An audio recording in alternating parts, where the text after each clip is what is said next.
City of love, এই গল্পের শহরটা আমাদেরও হতে পারত। হচ্ছে না কি হয়েছে? আমরা তো বুঝি যে আমাদের সিয়ান ফার্সিয়া ইশারার প্রেমে হাবুডুবু খাচ্ছে। তবে যাই বলো, মেয়েটা দেখতে ভালো, অনেক শান্ত ভদ্র, অন্য সব মেয়েদের মতো না। আমাদের সিয়ানের সাথে বেশ ভালোই মানাবে, ভাবি হিসাবে একদম পারফেক্ট। সিয়ান বলে ওঠে, এই, তোদের বাজে বকা বন্ধ করবি? কেন রে, বললে কি হয়? ওকে, তাহলে তোর এসবই বল, আমি চললাম। এই কোথায় যাচ্ছিস? ভার্সিটিতেই যাচ্ছে। সাজিদ বলে। না বললি আজকের ক্লাস করবি না? জিহাদ সাজিদকে বলে। আরে বুঝতে পারছিস না, আমাদের ভাবিকে দেখতে যাচ্ছে। সিয়ান এসব কথায় কান না দিয়ে বেরিয়ে পড়লো। গাড়িতে উঠে গাড়ি স্টার্ট দেবে এমন সময় জিহাদ আর সাজিদ রেস্টুরেন্টের বিল মিটিয়ে দিয়ে দৌড়ে এলো। হাঁপাতে হাঁপাতে বলল। এই আমাদের ফেলে কোথায় যাচ্ছিস? সিয়ান গাড়ি চালিয়ে চলে যেতে যেতে বলল। হেঁটে হেঁটে আয়, এটাই তোদের শাস্তি, এসব উল্টো পাল্টা কথা বলার। জিহাদ চেঁচিয়ে বলল। হ্যাঁ সত্যি কথা তো, উল্টাপাল্টা লাগবে তোমার কাছে। জিহাদ আর সাজিদ উপায় না পেয়ে একটা রিক্সা ডেকে উঠে পড়ল। ভার্সিটির ক্যাম্পাসে এসে গাড়ি থেকে নামতে কয়েকটা মেয়ে এসে ঘিরে ধরলো সিয়ানকে। একজন তো জড়িয়েই ধরে বলল। Hi Siyan baby, what happened? অনেকদিন ধরে তো তুমি পার্টিতে যাচ্ছ না। I miss you a lot. সব মেয়েরাই এই ধরনের নানান কথা বলতে লাগলো সিয়ানকে। আর তখনই গেটের সামনে দিয়ে ইশরা আর ওর দুই বান্ধবী মিলে ক্লাস শেষ করে বেরিয়ে যাচ্ছিল। ওদের উদ্দেশ্য এখন বাড়ি গিয়ে ঈশ্বর বাবাকে রাজি করানো। সিয়ানকে এভাবে এত মেয়ের মাঝে দেখে ইশরা মনে মনে ভাবতে লাগলো। কি ঢং! তখন এত ন্যাকা সেজেছিল যেন মেয়েদের ব্যাপারে উনি খুব সেনসিটিভ। ওই সময় ওই ছেলেটাকে কিভাবে মেরেছিল, আর এখন নিজেই মেয়েদের নিয়ে মজে আছে। এইসব ভাবতে ভাবতে ইশরা আর ওর বান্ধবীরা চলে গেল। ঈশ্বরকে ভাবতে দেখে জেরিন জিজ্ঞেস করলো। কি রে, কি ভাবছিস? বলেই খেয়াল করলো ইশরা এখনো সিয়ানের দিকে তাকিয়ে আছে। তাই আবারও বলল। ভাইয়াকে দেখছিস? কে সিয়ান? ওই যে দাঁড়িয়ে আছে মেয়েদের নিয়ে, আর তোকে যে সকালে ওই শাওন নামের ছেলেটার থেকে বাঁচালো। ওনার নাম সিয়ান? হ্যাঁ, তুই জানিস না? আমি কি করে জানবো বল? ওনার নাম সিয়ান ইদ্রার। ওনাকে ভার্সিটির কেনা চিনে, অনার্স থার্ড ইয়ারে পড়ে কেমিস্ট্রি ডিপার্টমেন্টে। হ্যান্ডসাম গুড লুকিং একটা ছেলে। এক কথায় ভার্সিটির সব মেয়েরা ওনার জন্য পাগল। সকালে আমার সাথে এমন বিহেভ করছিল যেন উনি ভাজা মাছটা উল্টে খেতে জানে না, আর এখন দেখ মেয়েদের নিয়েই পড়ে আছে। হ্যাঁ, উনি এমনই বড় লোকের ছেলে, বুঝতে পারছিস না? মেয়েদের নিয়ে পার্টি করা, ঘুরে বেড়ানো, টাইম পাস করা, এটাই ওনার কাজ। ঈশা আর কিছুই বলল না। একটা রিক্সা থেকে ওদের নিয়ে উঠে পড়লো। সিয়ানের ব্যাপারে ওর একটা বাজে ধারণা তৈরি হয়ে গেছে। এদিকে সিয়ানের এখন রীতিমতো এসব প্রচন্ড বিরক্ত লাগছে।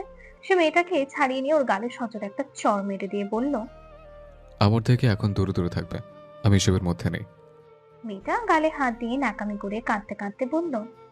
তুমি আমায় মারলে সিয়ান? জাস্ট শাট আপ, আর একবার নাকামি করবে না। চলে যাও সব আমার সামনে থেকে, গেট লস্ট। বাকি মেয়েগুলো ভয়ে সিয়ানের থেকে দূরে চলে গেল। সিয়ান দাঁতে দাঁত চেপে রাগ কন্ট্রোল করছে। ওই মেয়েগুলো যখন ওকে ঘিরে ধরেছিল তখন ইসরা আর ওর বান্ধবীরা যে ওইটা দেখেছে সেটা সিয়ানের চোখে পড়েছে।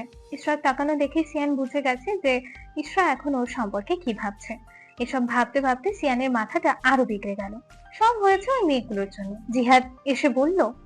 কুল সিয়ান, এত হাইপার হচ্ছিস কেন? মেয়েগুলো জাস্ট মাথাটা গরম করে দিয়েছে, চল এখান থেকে। বলেই জিহাদ আর সাজিদকে নিয়ে বাড়ির উদ্দেশ্যে রওনা দিল। বাড়ির ড্রয়িং রুমে সোফায় বসে আছে ইমানুল রহমান। তার সামনে সোফায় বসে আছে শান্তি, জেরিন আর ইশরা। বলছিলাম কি আঙ্কেল, ইশরার ট্যুরের টাকাটা না কেউ একজন দিয়ে দিয়েছে। ওর ট্যুরটা কনফার্ম হয়ে গেছে। ইমানুল রহমান গম্ভীর কণ্ঠে বললেন। ওকে আমরা বাইরে যেতে দিব না একা একা। কিন্তু আঙ্কেল, স্যাররা তো কিছুতেই মানছে না, বলেছে যেভাবেই হোক বাড়িতে ম্যানেজ করতে। তোমাদের স্যারকে বলো যে টাকাটা দিয়েছে তাকে ফিরিয়ে দিতে। স্যাররা বলেছে ট্যুর কনফার্ম হয়ে গেলে টাকা আর ফিরিয়ে নিবে না। সঙ্গীতা বেগম ওদের সবার জন্য টি টেবিলে নাস্তা রাখতে রাখতে বললেন। আমি বলি কি, ইস্টার ট্যুর যেহেতু কনফার্ম হয়ে গেছে তাহলে ওকে আটকে রেখে কী লাভ? যেতে দেওয়াটাই তো ভালো, ওর মনটাও ভালো হবে, কোথাও থেকে ঘুরে আসলে। আর তাছাড়া শান্তি, জেরিন ওরা তো যাচ্ছেই। ইমানুল রহমান বললেন। আমি আর তুমি কি যাচ্ছি? আমরা না গেলে কি হবে? ফারাজ তো যাচ্ছে, ওর বোনকে ও দেখে রাখবে। শান্তি বলল, আঙ্কেল প্লিজ রাজি হয়ে যান না, আমরা ওকে দেখে রাখবো। এরিনও বলল। Uncle please please please. অনেকক্ষণ ভাবনা চিন্তার পর ইমানুর রহমান সম্মতি দেন। ফারাজ তখনই বাড়ি ফেরে। বাবা, তুমি ওকে পারমিশন দিয়ে দিলে? হ্যাঁ, এমনিতে কোনোদিন কোথাও যায়নি। আর তাছাড়া তুমি যখন যাচ্ছ ওর বান্ধবীরাও যাচ্ছে, তাই আমি ওকে যাওয়ার পারমিশন দিয়েছি। তাই বলে ওর ট্যুরটা কনফার্ম হয়ে গেছে। কনফার্ম হয়ে গেছে মানে? সেটা তোকে বুঝতে হবে না, ফ্রেশ হয়ে খেতে আয়। ফারাজ এ নিয়ে আর ঘাটে না বেশি, রুমে চলে যায় ফ্রেশ হতে। জেরিনা শান্তিকেও সঙ্গীতা বেগম বসিয়ে রেখেছে, বলেছে একবারে খেয়ে তারপর বিকালে যেতে। তাই ওরাও হাত মুখ ধুয়ে ডাইনিং টেবিলে এসে বসেছে।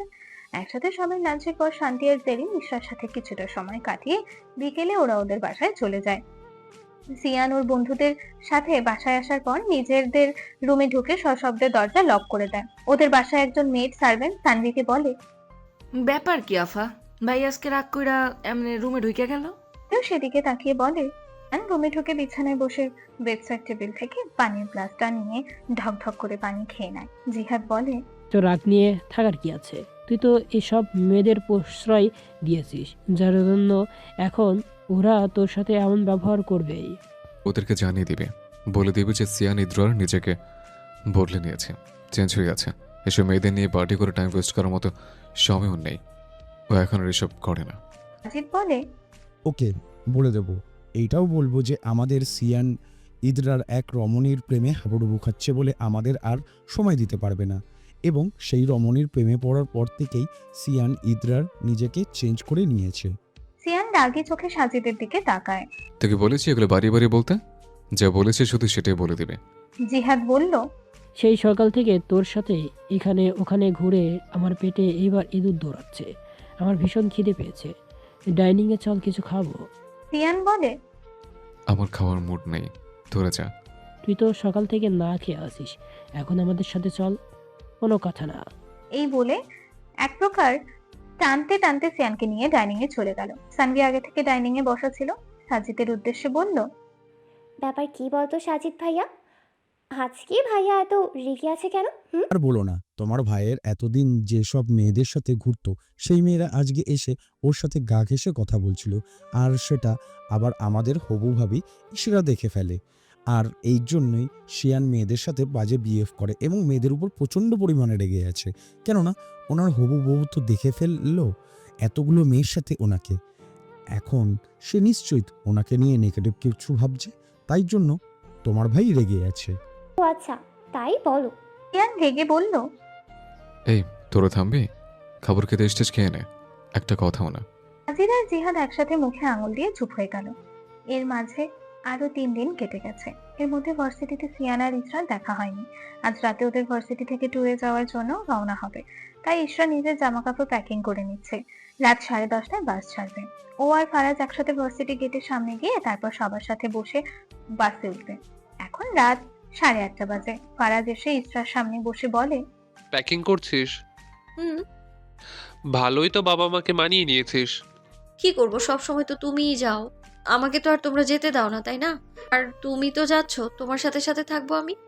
তুই খুশি তো? ভীষণ খুশি। ফারাজ মুচকি হেসে ইসরার মাথায় হাত বুলিয়ে বলল, ওকে, তাড়াতাড়ি কর, তারপর আবার রেডি হয়ে যেতে হবে। ওকে ভাইয়া। আসলে ফারাজ শাসন করলেও ইশাকে ভীষণ ভালোবাসে। নিজের ছোট বোন তো শাসন করলেও ভালোবাসার কোনো কমতি নেই। তবু মেয়ে যেহেতু চিন্তা তো হয়, তাই তো একা ছাড়তে চাইনি। ফারাজেরও প্যাকিং শেষ। ব্যালকনিতে দাঁড়িয়ে দাঁড়িয়ে ঈশিতার কথা বলছে। আজকের রাতে আমরা ট্যুরে যাব। সেম, তবে 2 দিন পরেই চলে আসছি। আমি তো একেবারে কোথাও চলে যাচ্ছি না, মন খারাপ করো না, আমি তো 2 দিন পরেই চলে আসছি। দেখো, এইভাবে মন খারাপ করে থাকলে কিন্তু আমারও মন খারাপ হয়, তখন আমি ট্যুরে গিয়ে এনজয় করতেই পারবো না। ইশরাও যাচ্ছে, তবে এবার ওকে নিচ্ছি। প্রথমে রাজি হইনি, কিন্তু পরে ভাবলাম থাক, মানুষের জীবনে আনন্দেরও তো দরকার আছে, মনটাও তো ভালো হওয়া দরকার। অনেক দিন ও কোথাও ঘুরতে যায় না, ঘুরতে গেলে ওর মনটাও ভালো হবে। ফারাজ আর ইসরা দুজনে বেরিয়ে পড়েছে ভার্সিটির উদ্দেশ্যে। এখন 10টা বাজে অলরেডি। 10:30টায় বাস ছাড়বে। দুজনে রিক্সা দিয়ে এসেছে। ফারাজ এখন আর বাইক আনেনি, কারণ বাইক আবারও বাড়িতে রেখে আসার একটা ব্যাপার আছে। মোট একটা বাস দাঁড়িয়ে আছে ভার্সিটির সামনে। ওদের ভার্সিটি থেকে বান্দরবান এর উদ্দেশ্য 8টা বাস যাচ্ছে। এখান থেকে বান্দরবান শহরে পৌঁছাতে 2.5 ঘন্টা লাগবে। তারপর আবারও সেখান থেকে রুমা বাজার যেতে আরো প্রায় 2 ঘন্টা লাগবে। সিয়ান ওদের বাসের সামনে বন্ধুদের সাথে দাঁড়িয়ে আছে। জিহাদ বলল, পাশে ওঠ, এইবার সিয়ান, লেট হয়ে যাবে তো আমাদের আবার। সিয়ান এদিক ওদিক তাকাতে তাকাতেই বলল। তোরা বাসে উঠে যা, আমি একটু পরে আসছি। সাজিদ বাঁকা হেসে বলল। ট্রাকে খুঁজছিস? সিয়ান সাজিদের কথায় পাত্তা না দিয়ে জিহাদের দিকে তাকিয়ে বলে, তুই ফার্স্ট ট্যুরটা কনফার্ম করেছিলি তো? রে হ্যাঁ রে বাবা, আমি নিজের হাতে দিয়ে টাকা দিয়ে এসেছি। বলেই সামনে তাকিয়ে দেখলো ফর্সিয়া আসছে। সিয়ানকে হালকা ধাক্কা দিয়ে বলল। যাকে এতক্ষণ খুঁজছিলি ওই দেখ চলে এসেছে। সিয়ান জিহাদের কথায় সামনে তাকাতেই দেখলো ফর্সিয়া আর ফারাজ আসছে। সিয়ানের ঠোঁটের কোণে হাসি ফুটে উঠলো। ফর্সিয়াকে অসম্ভব রকমের সুন্দর লাগছে। পরনে সাদা চুড়িদার, চুলগুলো পিঠে ছড়ানো, মুখে তেমন কোনো সাজ নেই, তবু এতেই যেন মেয়েটাকে একদম আফসারা লাগছে। সিয়ান মুগ্ধ দৃষ্টিতে ইসরাকে দেখছে। জিহাদ ধাক্কা দিয়ে বলে, এভাবে দেখিস না ভাই, ফারাজ দেখলে তোর খবর হয়ে যাবে। জিহাদের কথায় সিয়ান হুঁশে ফেরে। জিহাদের দিকে তাকিয়ে বলল। বাসে ওঠ। ইসরাকে আসতে দেখে শান্তি আর জেলিন এগিয়ে এলো। শান্তি এগিয়ে এসে বলল, এতক্ষণ লাগলো তোরা আসতে? সরি, রেডি হতে একটু লেট হয়ে গেছে। ফারাজ বলল। তোরা বাসে ওঠ, যা, একটু পরেই বাস ছাড়বে। এই বলে ফারাজ নিজের ফ্রেন্ডদের কাছে চলে গেল। তারা সবাইকে চেক করে নিচ্ছে সবাই এসে পৌঁছেছে কিনা। বেশি স্টুডেন্ট হওয়ায় বাসে 2 সিটে 3 জন করে বসেছে। ইসরা, জেলিন আর শান্তি একসাথে বসেছে। ইসরা চুজ করে উইন্ডো সিট নিয়েছে। ওর এক কথা, উইন্ডো সিট ছাড়া বসবে না। এ নিয়ে শান্তির সাথে অনেকক্ষণ তর্ক করেছে। শেষে শান্তি হাল ছেড়ে দিয়ে তার পাশে মাঝখানে বসে পড়েছে। সিয়ানদের বাসের পাশাপাশি দাঁড় করানো ছিল ইশরাতের বাস। ইসরা পাশে তাকাতেই দেখলো পাশের বাস থেকে সিয়ান ঠিক ওর দিকেই তাকিয়ে আছে। ইসরা তাড়াতাড়ি করে সামনে তাকায়। কেন যেন অনিচ্ছা সত্ত্বেও ওর চোখ বারবার সিয়ানের দিকেই যাচ্ছিল। এই নিয়ে কয়েকবার চোখাচোখি হয়ে গেছে দুজনের। আর তার পরপরই ইসরা বারবার চোখ সরিয়ে নিয়েছে। ইসরার এমন কাণ্ডে সিয়ান হেসে দেয়। 10টা 40 বাজে বাস ছেড়ে দিয়েছে বান্দরবানের উদ্দেশ্যে। যদিও 10:30টায় ছাড়ার কথা ছিল, সবাই এসে পৌঁছাতে পৌঁছাতে আরো 10 মিনিট লেট হয়ে গেছে। স্যারেরা রাতের খাবারটা গাড়িতে দিয়ে দিয়েছে। ইসরা তেমন একটা খিদে ছিল না, তাই ও অর্ধেকটা খাবার খেয়েছে আর বাকি অর্ধেকটা শান্তিকে দিয়ে দিয়েছে। শান্তি বলল, এই আমি আর কত খাবো বল? তুই নিজেই অর্ধেক খেলি আর আমাকে তোর অর্ধেকটা সহ দিয়ে দিলি। তুই এমনিতেও খেতে ভালোবাসিস, আর নাটক করিস না, খেয়ে নিতে পারবি। ওর দিকে অসহায় চোখে তাকিয়ে বলে, আজকে পেটে আর জায়গা নেই রে দোস্ত। খেয়ে নে, পারবি পারবি, ঠিক খেয়ে নিতে পারবি। কোনো রকমে ওই খাবারটা খেয়েছে। খাবারটা নষ্ট হতে দেয়নি। এখন দুজনের মাঝখানে বসে ওর নাজেহাল অবস্থা। একটু নড়বার চড়বারও জায়গা নেই। এই সেরিন, একটু বের হোস না প্লিজ, আমি একটু দাঁড়াবো। চুপচাপ বসে থাক এক জায়গায়, এত উঠতে পারবো না আমি। তোরা বান্ধবী না আরও কি বলতো? একে তো একজন জোর করে খাওয়ালো, আর তুই একটু বের হতেও দিচ্ছিস না। আমার ভালো লাগছে না, আমি বাড়ি চলে যাব আবার। বলে ওঠে। এই নানা সোনা রাগ করে না। এই জেরিন, তুই ওকে জায়গা দে তো। তারপর জেরিন উঠে দাঁড়ালো। শান্তি দাঁড়িয়ে জোরে জোরে শ্বাস নিচ্ছে। আর একটু থাকলে ওর দমটাই আটকে যেত। ফুল ভলিউমে বসে গান বাজছে। ঈশ্বর অলরেডি মাথা ধরে এসেছে। ও হই হুল্লোড়ে থাকতে পারে না, মাথা ব্যথা করে। মাথার ব্যথায় যখন যে ঘুমিয়ে পড়েছে সে খেয়াল নেই। ঘুমিয়ে ওর মাথা পড়ে যেতে নেওয়াতে জেরিন এসে পাশে বসে ঈশ্বর মাথাটা নিজের কাঁধে রাখে। খানিক বাদে শান্তিও এসে ঘুমিয়ে পড়ে। জেরিনের এবার রীতিমতো বিরক্ত লাগছে। ওরা দুজনেই ঘুমিয়ে পড়েছে, কিন্তু ওর চোখে ঘুম নেই। তাই ফোন হাতে নিয়ে ফোন চালানো শুরু করে। সিয়ানদের বাসের সবাই হই হুল্লোড় করছে, নাচছে, কিন্তু সিয়ান এক মনে বসে বসে ফোন কল করছে। রিহাদ এসে বলল, কিরে সিয়ান, সবাই এনজয় করছে আর তুই এখানে একা একা বসে কি করেছিস? চল আমাদের সাথে। সাজিদ এসে বলে, তোর কোন কথা শুনছি না, চল আমাদের সাথে এনজয় করবে চলো। বলে টানতে টানতে সিয়ানকে সবার মাঝে নিয়ে যায়। মধ্যরাতে ঘুম ভেঙে যায় ইশরার। তাকিয়ে রাখে জেরিনও ঘুমিয়ে পড়েছে, ওর হাতে ফোন। ইশরা জেরিনের ফোনটা ওর ব্যাগে ঢুকিয়ে রেখে দেয়। নিজের ফোন অন করে টাইম দেখে নেয়। রাত প্রায় 12:30 বাজে। গাড়ি চলছে তার আপন গতিতে। ইশরা বাইরে তাকিয়ে হাইওয়ে দোকানগুলোর দিকে তাকিয়ে জায়গার নাম বোঝার চেষ্টা করে। বান্দরবান এরিয়ায় যখন ওরা ইশরা বাইরে তাকিয়ে প্রকৃতির হাওয়া নিচ্ছে। আকাশও কালো করে আছে। বর্ষাকাল যে কোনো সময় বৃষ্টি নামতে পারে। আর এই বর্ষায় বান্দরবানের পাহাড়ের সৌন্দর্য অপরূপ লাগে। রুমায় পৌঁছানোর অপেক্ষা আছে ইশরার। এই প্রথম সে বান্দরবান এসেছে, প্রথম কাছ থেকে পাহাড় দেখছে ও। শুনেছে এই বর্ষায় পাহাড়ের সৌন্দর্য আরো দ্বিগুণ হয়ে ওঠে। সাথে ঝর্ণা, মেঘ সবকিছু মিলিয়ে আলাদা সবুজ সমারোহের রূপ নেয় বান্দরবান। এইভাবেই কেটে যায় আরো 2টা ঘন্টা। রুমা উপজেলায় ঢুকে পড়েছে ওরা। বেশ কিছুক্ষণ আগে শান্তির ঘুম ভেঙেছে। দুজনে মিলে গল্প করছে আর পাহাড়ের সৌন্দর্য উপভোগ করছে। যদিও রাতের বেলা, তবু পাহাড় দেখা যায়। রাত 3টা বাজে। গাড়ি থেমেছে বেশ কিছুক্ষণ আগে। ওরা এখন রুমা বাজার আর রিসোর্ট হিলটনে উঠেছে। পুরো রিসর্টটাই ওদের ভার্সিটির জন্য বুক করা হয়েছে। সবাই এখন এখানে রেস্ট নেবে। তারপর ভোরবেলা ওরা সকালের নাস্তা করে রওনা দেবে রিজুক ঝর্ণার উদ্দেশ্যে। রুমে ঢুকেই বিছানায় গায়ে লিয়ে দেয় ইশরা, শান্তি, জেরিন। 3 জনেরই কোমর ব্যথা করছে। খানিক বাদে ভোরের আলো ফুটতে শুরু করে। ইশরা রুমের ব্যালকনিতে গিয়ে দাঁড়ালো। ব্যালকনির একপাশে দোলনা আছে। ইশরা সেখানে গিয়ে বসে পড়ে। সামনের দিকটা মেঘে ঢেকে আছে। ধীরে ধীরে আলো বাড়তে শুরু করে। শান্তি আর জেরিনও খানিক বাদে এসে বসে। ওরা 3 জনে একসাথে এই মেঘ পাহাড়ের ভিউ উপভোগ করছে। সকাল 6টা। তার কিছুক্ষণ পরেই টিচাররা ডাকতে শুরু করে। সকালের নাস্তার জন্য 3 বান্ধবী মিলে বেরিয়ে রিসর্টের আশপাশটা ভালো করে ঘুরে ঘুরে দেখছে আর বিভিন্ন ফটো তুলছে। খানিকটা দূর থেকে শিয়ান ইশরার আনন্দ দেখছে। মুচকি হেসে নিজের ক্যামেরা দিয়ে কিছু ফটো তুলে নিল শিয়ান। খানিক বাদে ফারাজ ইশরাতের কাছে এসে বলে, অনেকক্ষণ তো হলো ইশরা, চল নাস্তা করে নিবি, তারপর তো আবার আমাদের বেরোতে হবে। হ্যাঁ চলো। নাস্তা করা শেষে ওরা সাঙ্গু নদীর পাড়ে গিয়ে পৌঁছালো। এখান থেকেই ওরা বোটে করে যাবে। ইশরা আর ওর বান্ধবীরা ভীষণ এক্সাইটেড, কারণ প্রথমে ওরা এইভাবে পাহাড়ি নদীতে নৌকা দিয়ে ঘুরবে। ওরা সবাই একে একে নৌকায় উঠে পড়লো। বেশ অনেকগুলো নৌকা একসাথে রওনা দিল। নৌকাগুলো ওদের জন্য আগে থেকেই ভাড়া করে রেখেছিল। নৌকায় উঠেই ওরা বেশ অনেকগুলো পিক তুলে নিল। বর্ষায় সাঙ্গু নদীর পানি সারা বছরের তুলনায় বেশিই থাকে, সাথে অনেক বেশি স্রোত, যার জন্য নৌকা অনেক বেশি করে তুলছে। তাই ঘন্টা 1.5-এর নৌকা জার্নি শেষ করে ওরা এসে সাঙ্গুর এক পাড়ে নামলো। এখান থেকেই ট্রেকিং করে রিজুক ঝর্ণায় যেতে হবে ওদের। পাহাড়ি রাস্তার ট্রেকিং এর জন্য খুবই এক্সাইটেড ওরা সবাই মিলে রিজুক ঝর্ণায় যাওয়ার জন্য পা বাড়ালো। পাহাড়ের উঁচু নিচু রাস্তায় পাহাড়ি এই ট্রেকিং এর পথটা বেশ চিকন এবং বৃষ্টি হওয়ার কারণে অনেক পিচ্ছিল হয়ে আছে। চারপাশে অনেক ঝোপঝাড়। তাছাড়া এই পাহাড়ের রাস্তাটা অনেকটা রিস্কের, কারণ পা একবার এদিক থেকে ওই দিক হয়ে গেলে একদম পাহাড়ের নিচে চলে যাবে। জেরিনা শান্তির হাত ধরে খুব সাবধানে ভয়ে ভয়ে পা বাড়াচ্ছে ইশরা। টিচাররা সবাইকে বলে দিয়েছে সাবধানে যেতে। আবার এটাও বলে দিয়েছে কারো যদি ট্রেকিং এর সমস্যা হয় তাহলে সে নৌকায় থাকতে পারে। কিন্তু সবাই খুব এক্সাইটেড ট্রেকিং এর জন্য, তাই সবাই পা বাড়ালো পাহাড়ে। সবাই থেকে বেশ খানিকটা পেছনে পড়ে আছে শান্তি, জেরিনা, ইশরা। তাদের থেকে আরো অনেকটা সামনে সিয়ান আর ওর বন্ধুরা। জেরিন বলছে, আমার ভয় করছে রে শান্তি, আমি আর যাব না। আরে এতটা পথ এলি, এখন চলে যাবি বললেই তো হবে না। তারও ভীষণ ভয় লাগছে। ভয় ভয় পা বাড়াতে হঠাৎ করে পাটা স্লিপ করে ইশরা পড়ে যেতে না। সাথে সাথে জেরিন ওকে টেনে তোলার চেষ্টা করে। ইশরা কোনো রকমে বোঝা ঝোপঝাড়ের পাতালতা শিকড় আঁকড়ে ধরে ঝুলে আছে। এখান থেকে পড়ে গেলে একদম নিচে চলে যাবে। ইশরা ভীষণ জোরে চিৎকার করেছে।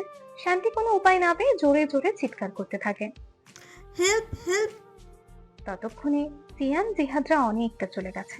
কিন্তু সিয়ানের মনে হচ্ছে কোথাও থেকে কেউ বাঁচানোর জন্য বলছে। সিয়ানের পা থেমে যায়। জিহাদ বলে, যে দাঁড়িয়ে পড়লি কেন? কারো চিৎকারের আওয়াজ মনে হলো না? আরে এখানে কে চেঁচাবে? ভুল শুনেছিস, তুই চল। জিহাদের কোনো কথা পাত্তা না দিয়ে উল্টো দিকে ঘুরে দৌড় দিল। অনেকটা পথ আসতেই দেখলো শান্তি আর জেরিনকে। কাছাকাছি আসতে ইশরার গলার আওয়াজটা ওর ভালোভাবে কানে গেল। নিচে তাকাতে দেখলো ইশরাকে। তাড়াতাড়ি এসে জেরিনকে বলল, দেখি সরো। ইশরার সামনাসামনি বসে ওকে হাত ধরে টেনে তুললো। এতটা সময় ঝুলে থাকায় ওর সারা শরীর ব্যথা করছে, ঠিক মতো দাঁড়াতে পারছে না ও। সিয়ান ওকে ধরে আছে। সিয়ানের চোখ রাগে অসম্ভব লাল হয়ে আছে। রাগে ওর সারা শরীর কাঁপছে। ইশরা বুঝতে পারছে সিয়ান অনেক রেগে গেছে। সিয়ানের চোখের দিকে তাকাতেও ভয় পাচ্ছে ও। সিয়ান চেঁচিয়ে বলে উঠল, কেয়ারফুলি চলতে পারো না? আর একটু এদিক ওদিক হলে কি হতে ভাবতে পারছো? বুঝতে পারছো কিছু তুমি? সিয়ানের ধমকে ইশরা এবার কেঁদে দিল। জেরিনা শান্তিও চুপচাপ পাশে দাঁড়িয়ে আছে। জিহাদ আর সাজিদ দৌড়ে এতক্ষণ এখানে চলে এসেছে। ইশরার হাতে পায়ে কয়েকটা জায়গায় কেটে গেছে। সিয়ান পকেট থেকে কয়েকটা ওয়ান টাইম ব্যান্ডেজ বের করলো। সাজিদের হাতে পানির বোতল ছিল। সিয়ান বোতলটা দিতে বলতেই ও বোতলটা এগিয়ে দেয়। সিয়ান ইশরার ক্ষত জায়গায় লেগে থাকা ময়লাগুলো পানি দিয়ে ধুয়ে দেয়। তারপর পাশের ঝোপঝাড় থেকে কয়েকটা পাতা ছেড়ে ক্ষতস্থানে লাগাতে কিছুক্ষণের মধ্যেই রক্ত বের হওয়া বন্ধ হয়ে যায়।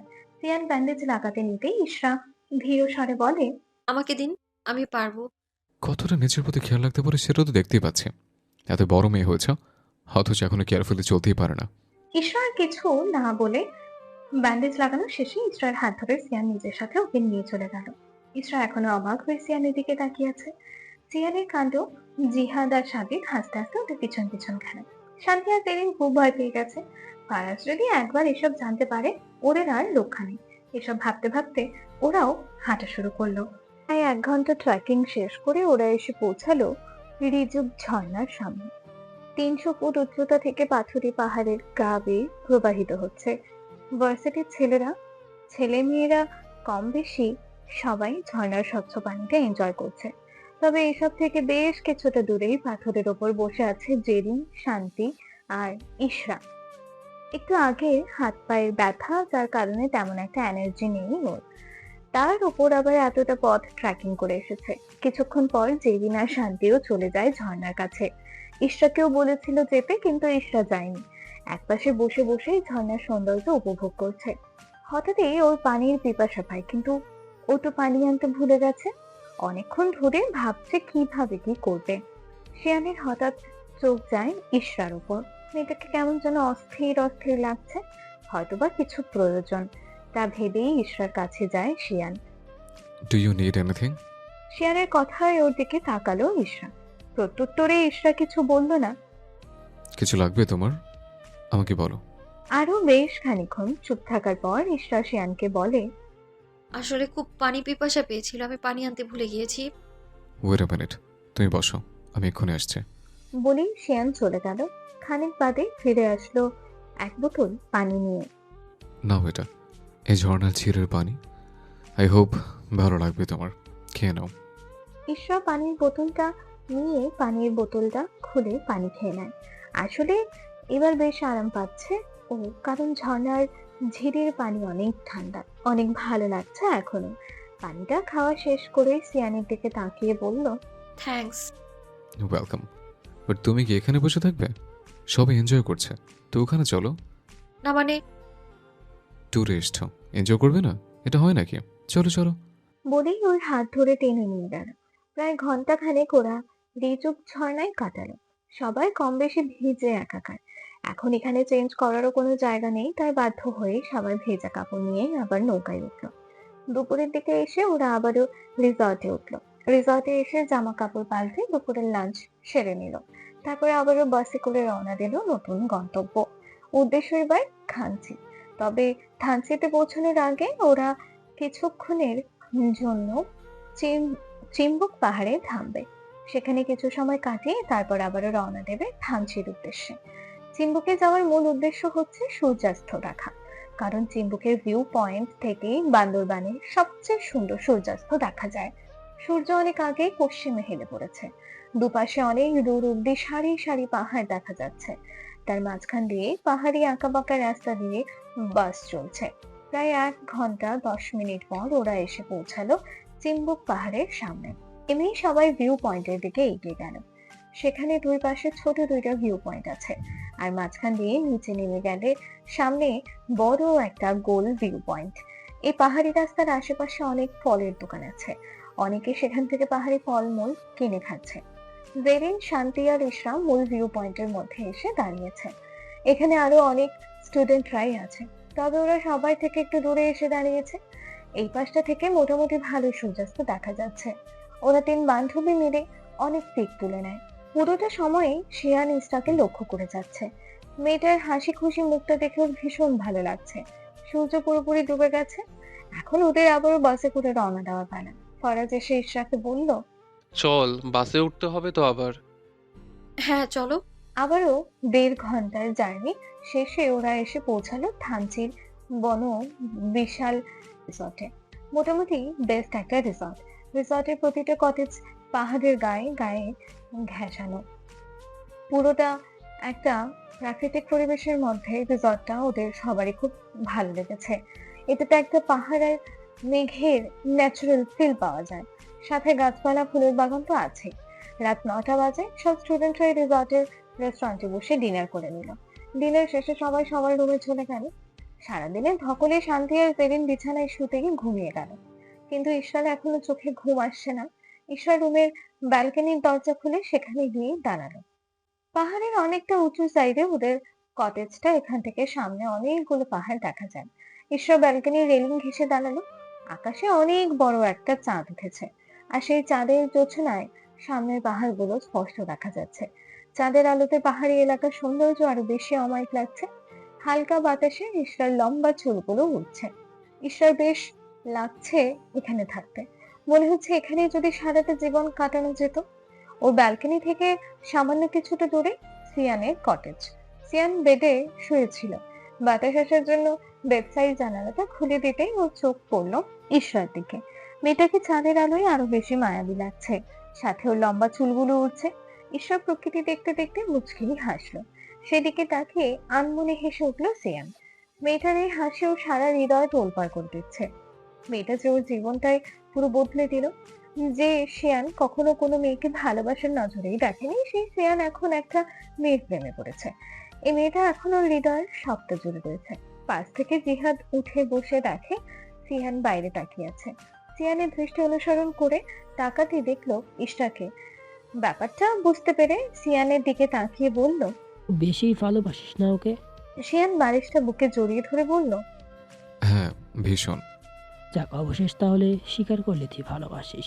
সিয়ান কিছু না বলে ঈশ্বর দিকে তাকিয়ে শুধু হাসলো। জিহাদ বলল, ফারাজ, জানলে কি হবে বলতো? জানবে না। আচ্ছা, তুই ওকে বলেছিস ওকে যে ভালোবাসিস? সিয়ান মাথা নাড়ালো, যার অর্থ না। হুম তাই বলে দিস, দেরি করিস না। হুম। গুড নাইট, ভাবিকে দেখতে থাক, আমি ঘুমালাম। বলেই জিহাদ পেছনে ফিরে শুয়ে পড়ল। সাজিদ অনেকক্ষণ আগে ঘুমিয়ে গেছে। ইসরা দেখতে দেখতে একসময় সিয়ানও ঘুমিয়ে গেল। ভোরের আলো ফুটেছে, ঘুম ভেঙে গেল ইসরার। রাতে ভালো করে ঘুম হয়নি, একেই অনেক রাত করে ঘুমিয়েছিল, তার উপর এখনই আবার ঘুমটাও ভেঙে গেল। খানিকটা বিরক্ত হলো, বিছানায় শুয়ে এপাশ ওপাশ করতে লাগলো ঘুমানোর জন্য, কিন্তু ঘুম আর এলো না চোখে। তাই উঠে বসে গায়ে ওড়না জড়িয়ে ওয়াশরুমে চলে গেল।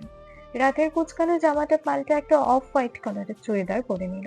ফ্রেশ হয়ে এসে ভাবলো রিসর্টের আশপাশটা একটু ঘুরে দেখা যাক, কারণ কাল তো অনেক রাত করে এসেছিল, তেমন একটা ভালোভাবে দেখতে পারেনি।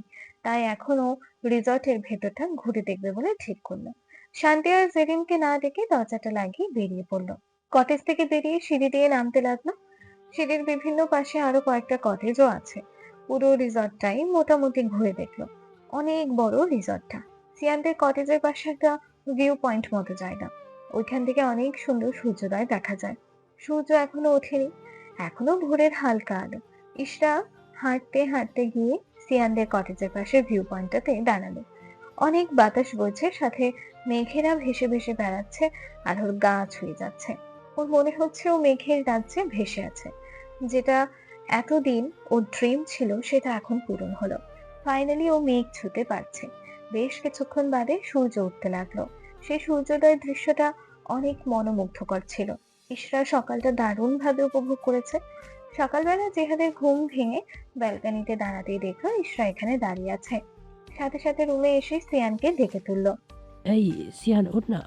সিয়ান পাশ ফিরে শুয়ে ঘুমের ঘোরে বলল, এত টাকাটা কি করছিস কেন? কাল রাতে এমনিতেই অনেক দেরি করে ঘুমিয়েছিলাম, এখন একটু ঘুমাতে দে। পরে ঘুমাস, বাইরে ইশারা দাঁড়িয়ে আছে। ওঠ এবার। ইশরার কথা শুনতেই চট করে বসে পড়ল সিয়ান। কাল রাতে জিহাদে বলার পর ও ভেবে নিয়েছিল সুযোগ পেলে ইশরাকে ওর মনের কথা জানিয়ে দেবে। ইশরা এখন এখানে একা আছে, তাই ও তাড়াতাড়ি করে ফ্রেশ হয়ে একটা শার্ট গায়ে জড়িয়ে বেরিয়ে এলো রুম থেকে। ইশরা এখনো দাঁড়িয়ে প্রকৃতির সৌন্দর্য উপভোগ করছে। সিয়ান এগিয়ে গেল, ইশরার কাছাকাছি গিয়ে পেছন থেকে ডাক দিল। Good morning miss Farsia. Farsia নামে কাউকে ডাকতে শুনে ইশরা একটু চমকে গেল, কেননা ওকে সবাই ইশরা বলেই ডাকে। ফার্সিয়া নামটা শুনেও একটু অবাক হলো, তৎক্ষণাৎ পেছনে ফিরে তাকালো। সিয়ানকে দেখেও অনেকটা অবাক হলো। এই সকালবেলা সিয়ানকে এখানে একদমই আশা করেননি। সিয়ান এগিয়ে এসে বলল, কেমন আছো এখন?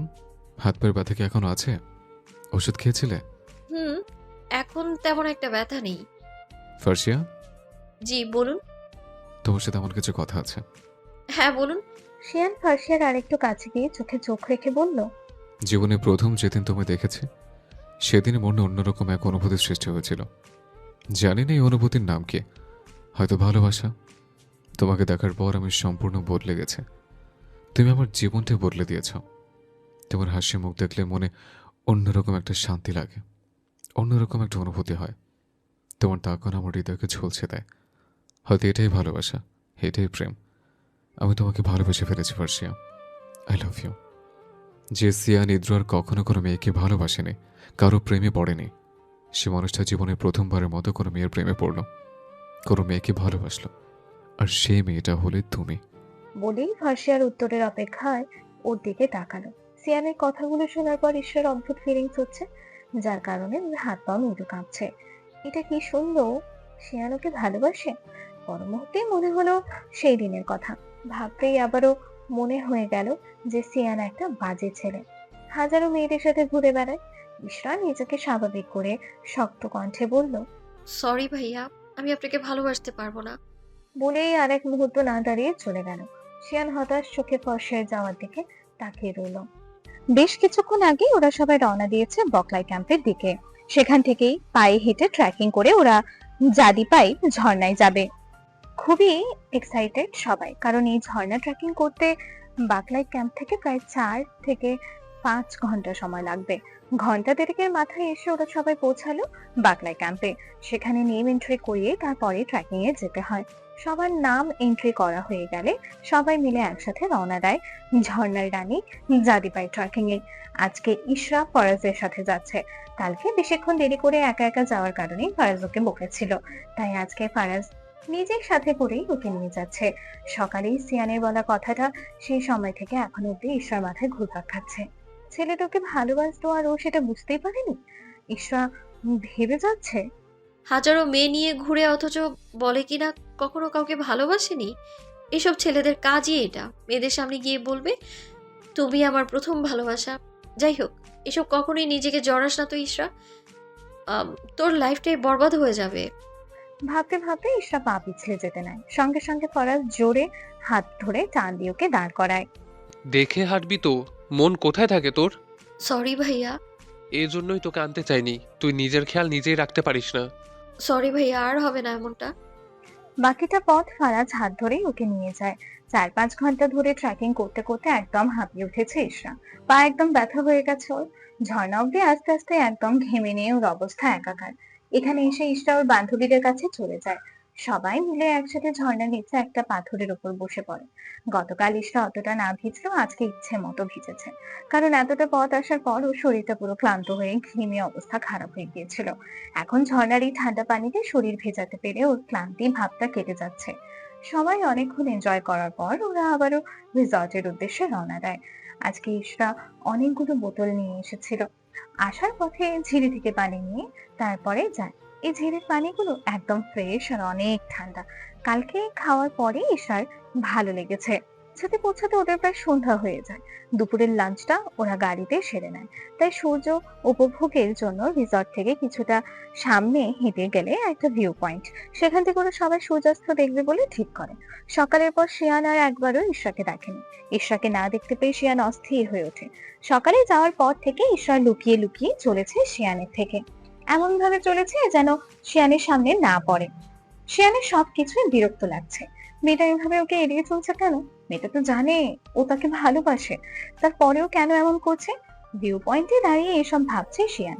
আজকে পুরো দিনটাই ওর বাজে কেটেছে, একটু এনজয় করতে পারেনি ভালোভাবে। সকাল থেকেই মুডটা অফ হয়ে আছে। জিহাদ ওর মুডটা অনেকবার ঠিক করার চেষ্টা করেছিল, কিন্তু ব্যর্থ হয়ে এখন আর চেষ্টা করছে না। ও আর সাজিদ নিজেদের মতো ঘোরাঘুরি করছে। রাত 8টা নাগাদ বাসে উঠেছে ওরা। এই 2 দিনের ট্যুরে ওরা দারুণ এনজয় করেছে। এখান থেকে ওদের বাড়ি পৌঁছাতে প্রায় 4 ঘন্টার মতো লেগে যাবে। রাতের খাবারটা ওদের গাড়িতেই দিয়ে দেবে।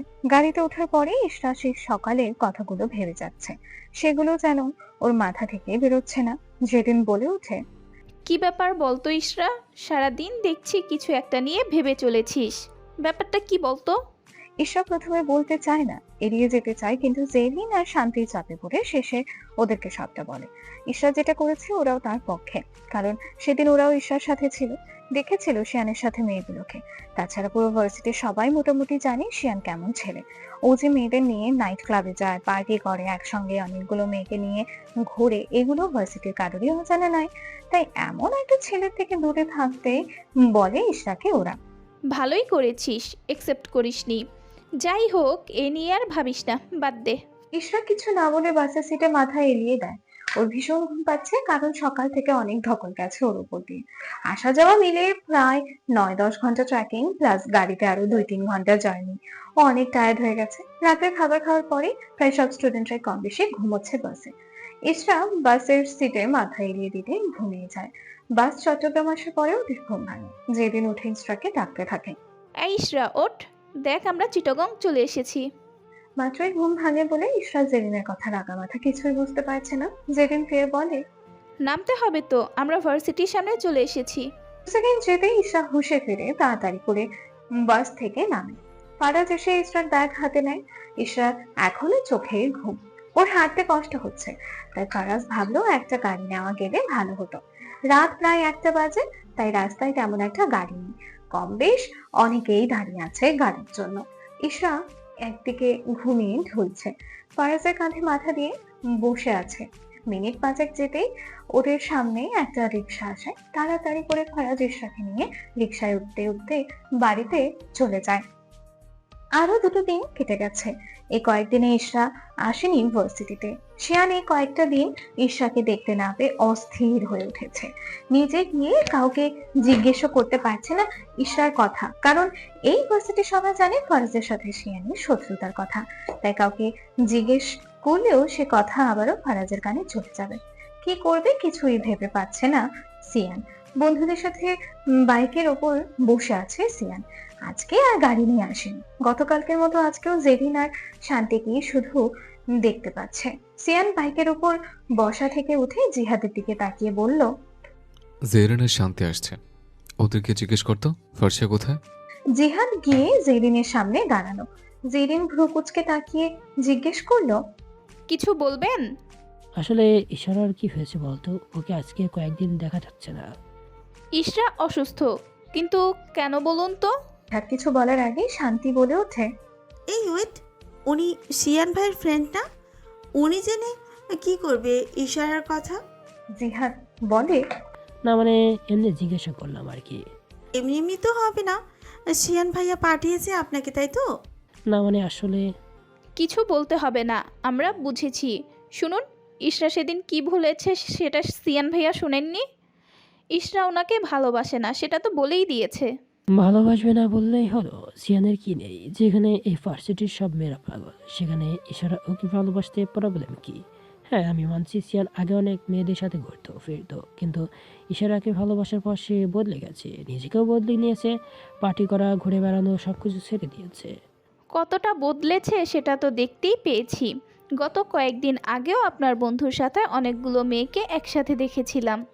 আরে সেদিন তো ওরা নিজেরাই এসেছিল। সিয়ান এখন আর ওদের সাথে যায় না কোথাও। আপনার সব ফালতু কথা শেষ হলে আমরা যেতে পারি।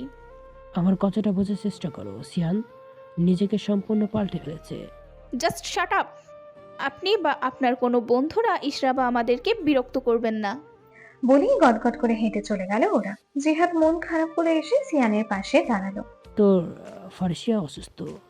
সিয়ান অস্থির কণ্ঠে বলে, কি হয়েছে? কি হয়েছে তা বলতে পারছি না। তারপর এতক্ষণ যা যা হয়েছিল ওদের মধ্যে সবকিছু সিয়ানকে বলল। ইশরার অসুস্থতার খবর শুনে সিয়ানের অস্থিরতা আরো বেড়ে গেল। তাড়াতাড়ি বাইক স্টার্ট দিয়ে বাড়ি চলে গেল। বাড়িতে ঢুকে রুমের দরজা লাগিয়ে ওয়াশরুমে ঢুকে যায়। সানভি কলেজ শেষ করে বাড়িতে এসে সোফায় বসেছে। একজন মেইড সার্ভেন্ট এসে ওর হাতে পানি দিল। আপা, একটা কথা কইবার আসিল। বলো। ভাইয়া বাসায় এইবার পর বাথরুমে ঢুকছে যে এখনো বার হয় নাই। কি বলছো? কি কতক্ষণ হয়েছে? এই তো ঘন্টাখানেক হইব। সানভি দৌড়ে দোতলায় ছুটে গেল সিয়ানের ঘরে। সিয়ানের রুমের এক্সট্রা চাবি ওর কাছে ছিল। ও লক খুলে রুমে ঢুকে ওয়াশরুমের দরজা ধাক্কা দিতে দিতে বলল, ভাইয়া দরজা খুলো, ভাইয়া। বেশ অনেকক্ষণ ডাকাডাকির পর সিয়ান গলায় টাওয়াল ঝুলিয়ে বেরিয়ে এলো। কি হচ্ছে? এভাবে ডাকছিস কেন? না মানে তুমি এতক্ষণ। শাওয়ার নিচ্ছিলাম। বলেই সানভিকে পাশ কাটিয়ে চলে এলো। কাবার থেকে একটা শার্ট বের করে গায়ে জড়িয়ে বলল, চল খেতে যাই। তোকে ঠিক লাগছে না ভাইয়া, কি হয়েছে বলতো? কিছু হয়নি। ফার্সিয়ার সাথে দেখা হয়েছে আজকে? সিয়ান মাথা নাড়ালো, যার অর্থ না। কোথায় ও? খবর নিয়েছিস? অসুস্থ। কি হয়েছে? জানি না। বলেই হতাশ শ্বাস ফেলে ডাইনিং এ চলে যায়। সানভি মন খারাপ করে শিয়ানের যাওয়ার পানে তাকিয়ে থাকে। ইশরাকে প্রপোজ করার ঘটনাটাও সানভি জানে। ট্যুর থেকে বাড়িতে ফেরার পর থেকে সিয়ানের মন খারাপ দেখে সানভি অনেক জোর করেছিল কি হয়েছে জানার জন্য।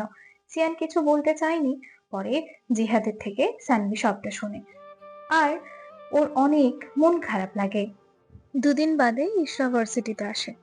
সেদিন ভার্সিটিতে ফারাজ আসেনি, সেটা জানার পরেই সিয়ান ইশরার কাছে যায়। সকালবেলা ভার্সিটিতে আসার সময় ইশরার সাথে শান্তি আর জেরিনও ছিল, তাই তখন সিয়ান আর কথা বলেনি। কিন্তু এখন ইশরার সাথে ওরা কেউ নেই, ওরা আগেই চলে গেছে। সিয়ান ওর পিছু পিছু হাঁটতে হাঁটতে ওকে ডাকতে থাকে। ফার্সিয়া দাঁড়াও, ফার্সিয়া প্লিজ দাঁড়াও, আমার কথা শোনো। সিয়ান দৌড়ে ইশরার আরো খানিকটা কাছে গিয়ে হাত চেপে ধরে বলে, ফার্সিয়া তোমাকে দাঁড়াতে বলেছি আমি। Stand here. আমাকে কিভাবে এড়িয়ে যাচ্ছ কেন? Why are you avoiding me? Ishra কিছুই বলে না, চুপ করে দাঁড়িয়ে থাকে। অ্যান্সার মি ফার্সিয়া, আমি তোমায় কিছু জিজ্ঞেস করছি। এইভাবে এড়িয়ে যাচ্ছ কেন আমায়? আমি যে তোমাকে ভালোবাসি সেটা তুমি বুঝতে পারো না? ছাড়ুন আমার, আগে আমার প্রশ্নের উত্তর দাও। হাত ছাড়ুন আমার। ছাড়বে না কি করবে? আমার হাত ধরার অধিকার আপনার নেই, আমি ভালোবাসি না আপনাকে। বলেই এক ঝটকায় শিয়ানের থেকে নিজের হাত ছাড়িয়ে নিয়ে গটগট করে হেঁটে চলে যায় ইশরা। গতকালকেও জানতে পেরেছে যে ওর ভাইয়ের সাথে শিয়ানের শত্রুতার সম্পর্ক। কেউ কাউকে দুই চোখে দেখতে পারে না। শিয়ানের বাজে কাজ করার জন্য ফারাজের সাথে ওর সম্পর্ক এখন শত্রুতায় পরিণত হয়েছে। আর এসব জানার পরে এখন সিয়ানকে একটুও দেখতে পারে না ইশরা। শিয়ানের এখন বেশ রাগ লাগছে। ও ইশরার পেছন পেছন যায়, কিন্তু ততক্ষণে ইশরা রিকশায় উঠে পড়েছে। শিয়ান দৌড়ে গিয়ে রিকশায় উঠে পড়ে। ইশরার পাশে বসে বলে, তুমি জানো তোমাকে আমি কতটা ভালোবাসি? লাস্ট কয়েকদিন তুমি ভার্সিটি না আসে আমার কতটা কষ্ট হয়েছে, কতটা যন্ত্রণা হয়েছে বুকের ভেতরে, তুমি জানো কিছু?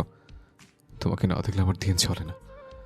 আমি খুব বাজেভাবে তোমাতে আসক্ত হয়ে গেছি ফার্সিয়া, প্লিজ আমাকে বোঝার চেষ্টা করো। ইশরা খানিকটা চেঁচিয়ে বলল, আপনাকে কতবার বলতে হবে এক কথা, আমি ভালোবাসি না আপনাকে, আর বাসতে পারবো না। আপনিও কেন আমার কথা বুঝতে পারছেন না? শিয়ান এবার ইশরার হাত নিজের হাতের মধ্যে নিয়ে বলে, আমাকে ভালোবাসতে তোমার কি সমস্যা বলো? আমি তোমাকে যতটা ভালোবাসি ততটা পৃথিবীতে কেউ তোমাকে ভালোবাসতে পারবে না। আমাকে প্লিজ বিশ্বাস করো, আমি তোমাকে ভীষণ ভালোবাসি, তোমাকে ছাড়া বাঁচতে পারবো না আমি। ছাড়ুন আমার, রিক্সা এইভাবে সিন ক্রিয়েট করবে না, রাস্তায় দেখছে সবাই।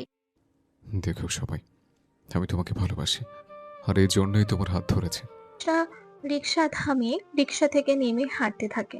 শিয়ানও রিকশা থেকে নেমে ভাড়া মিটিয়ে ইশরার পিছু পিছু হাঁটতে থাকে। ইশরা বিরক্ত হয়ে ফিরে বলে, একদম আমার পিছু পিছু আসবেন না, আমি আপনাকে ভালোবাসি না, আর কখনো বাসবো না। কথাটা মাথায় ঢুকিয়ে নিন। বলেই ইশরা চলে যায়। সন্ধ্যা 7টা। রুমের মধ্যে দরজা লক করে বসে আছে শিয়ান। সানভিও রুমে গান শুনছিল। ওদের বাসায় কলিং বেল বেজে ওঠায় একজন মেড সার্ভেন্ট গিয়ে দরজা খুলে দেয়। ঈশান এসেছে। মেড সার্ভেন্ট মহিলাটি গিয়ে শিয়ানের দরজায় অনেকবার নক করে, কিন্তু শিয়ান দরজা খুলে না। তারপর সানভির রুমের সামনে গিয়ে নক করে বলে, ঈশান ভাই আইসে আপা, দরজা খুলেন। দরজায় নকের আওয়াজ শুনে কান থেকে হেডফোনটা খুলে দরজা খোলে সানভি। হয়েছে, এভাবে চেঁচাচ্ছ কেন? ঈশান ভাই আইসে, আপনি কথা বলেন।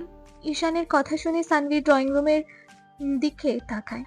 ব্ল্যাক শার্ট ব্ল্যাক জিন্স পরে ড্রয়িং রুমের সোফায় বসে বসে ফোন ঘাঁটছে ঈশান। ইস কি কিউট লাগছে। এই মানুষটাকেও অনেক ভালোবাসে, কিন্তু মানুষটা ওর ভালোবাসা কবে বুঝবে সেটা ভেবে পায় না সানভি। ভাবতে ভাবতে ড্রয়িং রুমের পর্দার আড়াল থেকে ঈশানকে দেখে যাচ্ছে সানভি। কি হইল আফা, দাঁড়াই আছেন কেন? যান। ওর ওই মহিলার কথায় সানভির ধ্যান ভাঙে। তারপর ড্রয়িং রুমে গিয়ে ঈশানের সামনে সোফায় বসে। হ্যাঁ, হাই সানভি, কেমন আছো? এই তোমার ভাইয়া কোথায়? অনেকবার কল দিচ্ছিলাম, ও তো ফোনটা রিসিভই করছে না। ভাইয়া তো রুমের মধ্যে, দাঁড়ান আমি দেখছি। বলেই সানভি এক দৌড়ে দোতলায় যায়। শিয়ানের রুমে অনেকবার নক করে, কিন্তু শিয়ান দরজা খোলে না। সানভি দোতলার করিডোর থেকে ড্রয়িং রুমের দিকে তাকিয়ে বলে, দেখুন না ভাইয়া দরজা খুলছে না, আরেকবার নক করেছিলাম, দাঁড়াও আমি দেখছি। বলে দোতলায় উঠে আসে ঈশান। শিয়ানের দরজার সামনে দাঁড়িয়ে আছে ঈশান আর সানভি। ঈশান দরজা ধাক্কাচ্ছে। শিয়ান, দরজা খোল। শিয়ান, দরজা খোল। কি করছিস তুই ভিতরে? Xi'an, open the door. Xi'an, I say open the door. আরো বেশ খানিকক্ষণ ডাকাডাকির পরেও সিয়ান দরজা খুলছে না দেখে ঈশান বলল, তোমার কাছে ওর ঘরে চাবি আছে না? ওটা নিয়ে আসো।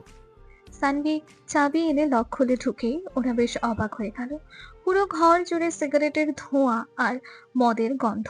সানভি কাশতে কাশতে গলার স্কার্ফ দিয়ে নাক মুখ চেপে ঢুকলো। ঈশানও মুখে হাত দিয়ে ঢুকলো। পুরো রুম অন্ধকার করে সোফায় বসে একের পর এক সিগারেট টেনে যাচ্ছে সিয়ান। অলরেডি ওর পায়ের কাছে কয়েকটা খালি সিগারেটের প্যাকেট পড়ে আছে, আর সোফার সামনে টি টেবিলের উপর 2-3টা মদের বোতল। এসব দেখে ঈশান আর সানভি দীর্ঘশ্বাস ফেলে, কারণ ওরা জানে কোনো কিছু নিয়ে বেশি দুঃখ পেলে অথবা রেগে গেলে সিয়ান এগুলো করে। এগুলো ওর এক প্রকার ব্যাড হ্যাবিট। ঈশান গিয়ে সিয়ানের পাশে বসে ওর হাত থেকে সিগারেটটা টেনে ফেলে দেয়। সিগারেটটা ফেললি কেন তুই? নিজেকে এভাবে হার্ট করছিস কেন তুই? কি হয়েছে তোর? আবার এভাবে পাগলামো শুরু করেছিস তুই? মদের গ্লাস থেকে মদটা খেয়ে সজোরে টি টেবিলের উপর রেখে সিয়ান বলে, ও আমাকে ভালোবাসে না কেন? কেন ভালোবাসে না ও আমাকে? আমি এতটা ভালোবাসি ওকে, সেটা দেখতে পাচ্ছি না ও? বোঝে না কেন ও? কেন আমায় অ্যাভয়েড করছে ও? কুল ব্রাদার, এগুলো সমস্যার সমাধান নয়। এইভাবে কোনো প্রবলেম সলভ হয় না। তুই ওকে ভালোবাসিস সেটা ঠিক আছে, কিন্তু ও যে তোকে ভালোবাসবে এটার তো কোনো মানে নেই, তাই না? সবার তো ব্যক্তিগত পছন্দ আছে, তাই না? যেখানে ভার্সিটি এত মেয়েরা আমার জন্য পাগল, সবাইকে রেখে আমি ওকে ভালোবাসি, তাহলে ও আমাকে কেন ভালোবাসে না? ও শুধু আমার, ওকে আমাকে ভালোবাসতে হবে, ওকে আমি কারো হতে দেব না। বলেই আবারও মদের বোতলে হাত দিতে গেলে ঈশান বোতলটা সরিয়ে নেয়। এটা সেটা বলে শিয়ানকে বোঝানোর চেষ্টা করছে ঈশান, কিন্তু শিয়ান কিছুতেই শান্ত হচ্ছে না।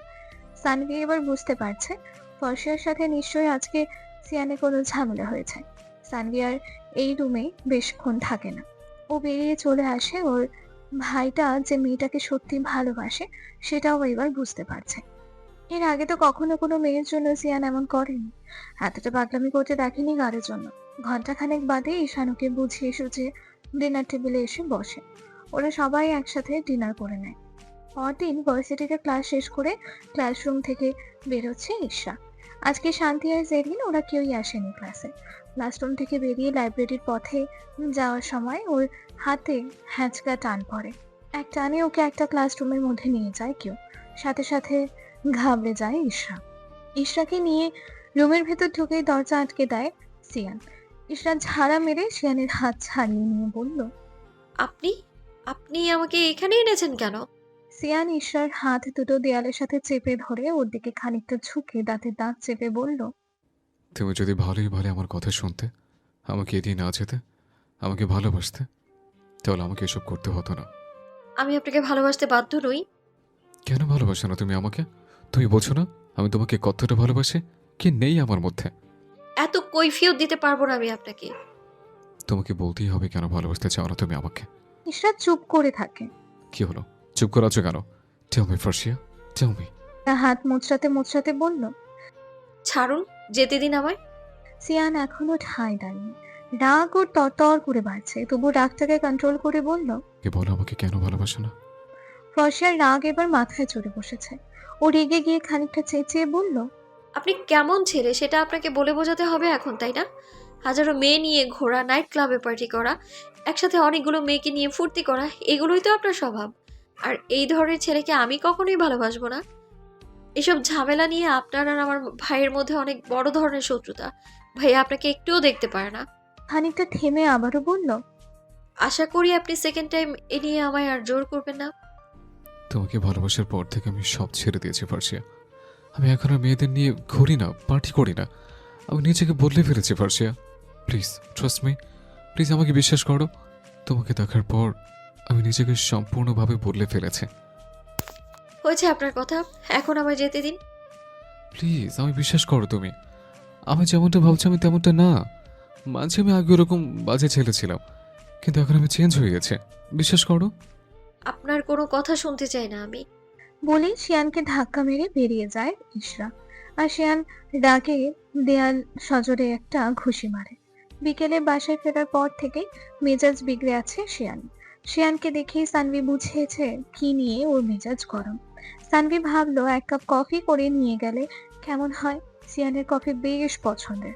কফি খেতে খেতে আড্ডা দিলে নিশ্চয়ই রাগটা একটু হলেও কমবে, কারণ সিয়ান আর যার উপরই রাগ দেখাক না কেন কখনোই সানভির সাথে রাগ দেখানো তো দূর, ধমক দিয়েও কথা বলেন। একমাত্র আদরের বোন কি না?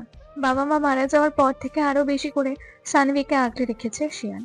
কফি বানাবে ভেবে সানভি কিচেনের দিকে পা বাড়ায়। সানভিকে আসতে দেখে কিচেনে যেসব মহিলারা রান্না করছিল তারা বলল, কি লাগবো আপা কন, আমরা দিতেছি, আপনি এনে আইছেন কেন? ভাইয়া দেখলে আমার বকবো। সামনে যেতে যেতে বলল, তোমাদের ভাইয়া কিছু বলবে না, রুমের মধ্যেই রাগ করে বসে আছে। আর তাছাড়া আমি কি কিচেনে আসতে পারি না? আমার কি কিছু বানিয়ে খেতে ইচ্ছে হয় না? ওইটা ঠিক আছে, কিন্তু কোনো কিন্তু না, দেখি শরত, আমি কফি বানাবো। তারপর মহিলাগুলো সানভিকে জায়গা করে দেয়, কফির সরঞ্জাম এগিয়ে দেয় ওর হাতের কাছে। তারপর সানভি নিজেদের জন্য কফি বানিয়ে একটা ট্রেতে করে কিচেন থেকে বেরিয়ে আসে। এই সময় কলিং বেল বেজে ওঠে। সানভি বলে, দেখো কে এসেছে, দরজাটা খুলে দাও। একজন মহিলা গিয়ে দরজা খুলে দেয়। শাওনকে দেখি সানভি ভয় পেয়ে যায়। শাওন এসে সানভির সামনে দাঁড়ায়। সানভি খানিকটা পিছিয়ে যায়। শাওন ওর গালে আর ঠোঁটে হাত দিয়ে বাজেভাবে স্লাইড করতে থাকে আর বলে, হাই সুইটহার্ট, তোমাকে অনেক মিস করছিলাম বেবি, কেমন আছো তুমি? সানভি মুখ ঘুরিয়ে নেয়। সানভির প্রচন্ড রকম বিরক্ত লাগছে। ধাক্কা দিয়ে শাওনের হাত সরিয়ে দিয়ে বলে, আপনি এখানে কেন এসেছেন? শাওন সানভির গা ঘেঁষে দাঁড়িয়ে বলে, সুইটহার্ট, এ বাড়িতে কি আমি আসতে পারি না, নাকি আমার নিষেধ আছে? অবশ্য নিষেধ করলেও আমি আসবো। আচ্ছা ওয়াই দাবে, তোমার ভাই কোথায়, আই মিন শিয়ান? শাওনের কণ্ঠ শুনতে পেয়ে সিয়ান রুম থেকে বেরিয়ে আসে। সানভির গা ঘেঁষে শাওনকে দাঁড়িয়ে থাকতে দেখে সিয়ানের রাগটা আরো বেশি বেড়ে গেল। ক্ষিপ্ত কণ্ঠে বলল, how dare you Shaon, Sanvir গা ঘেঁষে দাঁড়িয়েছিস কোন সাহসে? আরে কুল ব্রাদার, এত রেগে যাচ্ছিস কেন? কদিন পর তো এমনিতেও তোর বোনকে আমার হাতেই তুলে দিবি, তো নিজের হবু বউয়ের গা ঘেঁষে দাঁড়ালে সমস্যা কি তোর? সিয়ান এগিয়ে এসে শাওনের শার্টের কলার চেপে ধরে বলল, মরে গেলেও তোর মতো একটা ক্লাসলেস ছেলের সাথে আমার বোনকে আমি বিয়ে দেবো না। তার আগে বল, তুই এখানে এসেছিস কেন? ভাবিস না সেদিনের মারের শোধ নিতে এসেছি, যে কারণে বারবার আসিস সেই কারণেই এলাম। এখন থেকে মম ড্যাড আমি, তুই আর আমার হবু বউ, আমরা সবাই একসাথে থাকবো, আর তোর প্রপার্টি আমার নামে লিখে দিবি, ব্যাস। এ থেকে রাগ মাথায় ছিল সিয়ানের। বাকিটা শাওন আসার পর হচ্ছে। বেহায়া হয়েছি, তবুও তোর আর তোর বাবা মার মতো বেহায়া দেখি না আমি। তোদের কতবার এই বাড়ি থেকে বের করে দিয়েছে, অপমান করেছে, তাও তোদের লজ্জা নেই, তাই না? এত লজ্জা রেখে কি হবে বল?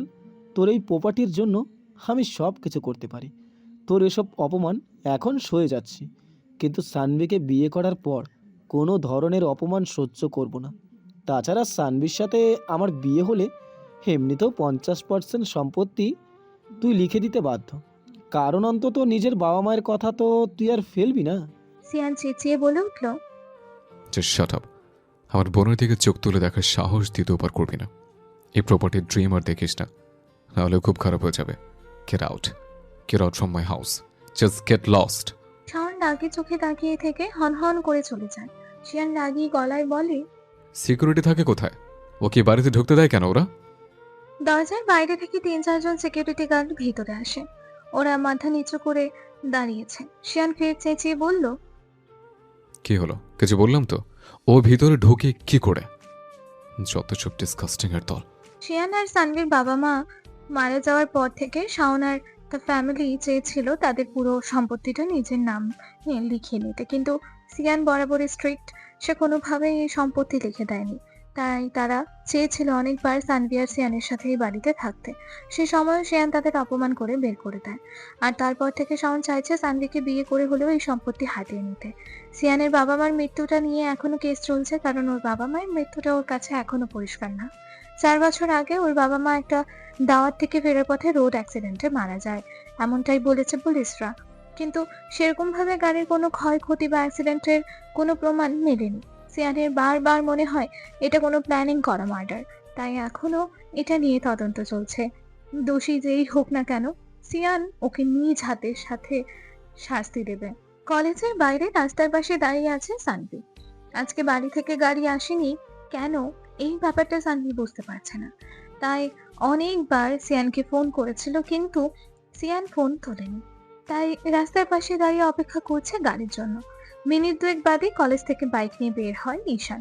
সানভির সামনে দাঁড়িয়ে বলে, কি ব্যাপার দাঁড়িয়ে আছো যে? গাড়ি আসেনি তোমার? না।